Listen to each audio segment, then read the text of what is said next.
Pessoal, um funcionário nos questionou há pouco tempo sobre ele ter sido diagnosticado com uma síndrome da hipertensão do jaleco branco. Então, a síndrome do jaleco branco. E ele nos questiona, como devo proceder no futuro? Eu posso levar os documentos no exame admissional se eu for entrar numa outra empresa? Eu devo levar esse diagnóstico por escrito, então uma carta do meu cardiologista? Eu preciso levar o mapa de 24 horas, que é aquele exame que eu fiz lá para o cardiologista me dar esse diagnóstico? Como devo proceder num outro exame admissional no futuro? Ou se isso não tem nada a ver com o exame ocupacional que eu farei aí numa admissão. Pessoal, então eu vou explicar para vocês o que seria a síndrome do jaleco branco. Então, a síndrome do jaleco branco, que é uma hipertensão para a pessoa que fica mais ansiosa, nervosa, quando vê o médico, né? Quando passa em consulta médica. Ele, então, quando passa numa consulta ou quando tem que fazer um exame, ele fica tão nervoso que a pressão dele sobe a níveis altos aí de pressão arterial. E aí, por isso, toda vez que ele passa na consulta, o médico vai medir, só de colocar o aparelho de pressão, ele já fica ansioso, a pressão sobe. Então, ele não é hipertenso, mas ele fica naquele momento tão ansioso que a pressão dele sobe a níveis anormais. Isso o impediria de trabalhar? Não.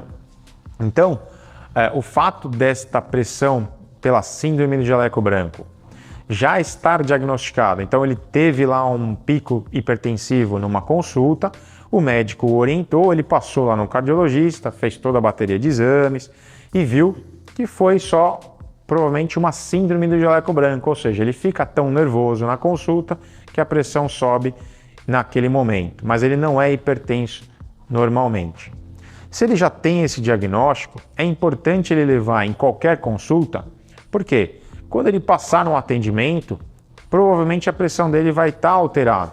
Então não necessariamente é por uma alteração dele, né? Não é uma hipertensão, e sim por essa ansiedade que ele sofre ao ver o médico, tá? Então, se ele já tem isso, uma carta do cardiologista, o mapa recente dos 24 horas que ele fez, que é o exame onde é medida a pressão arterial por 24 horas, ele já tem, ele pode levar e deve levar em qualquer consulta, inclusive no admissional. A hipertensão, ela não seria impeditivo de alguém trabalhar em alguma função administrativa, mas em algumas funções específicas em que há um risco ocupacional um pouquinho maior, alguém que vai trabalhar com risco bem específico, essa pessoa talvez tenha alguma restrição para o trabalho, tendo uma hipertensão não controlada. Então, se ele for fazer uma função que teria algum desses riscos, isso talvez pudesse impedi-lo de fazê-lo nessa condição de hipertensão. Então, ele informando ao médico do trabalho que ele já tem essa hipertensão do jaleco branco, ele já vai ter uma noção que ele está tratando, que ele não tem realmente uma hipertensão e que seria só essa ansiedade que ele sofre ao ver o médico. Então, é importante sim você levar essas informações num admissional sempre que você for passar com o médico do trabalho, ou no seu periódico, ou no seu exame ocupacional. É sempre importante levar essa informação adiante, ok? E não tenha medo de contar para o médico. A gente sempre frisa isso aqui. A consulta entre o médico e o paciente é regrada pelo sigilo médico. O médico tem que manter o sigilo das suas informações. Então, tudo que você contar para o médico fica naquele consultório, entre você e o médico sempre. Então, essas informações não são passadas para a empresa.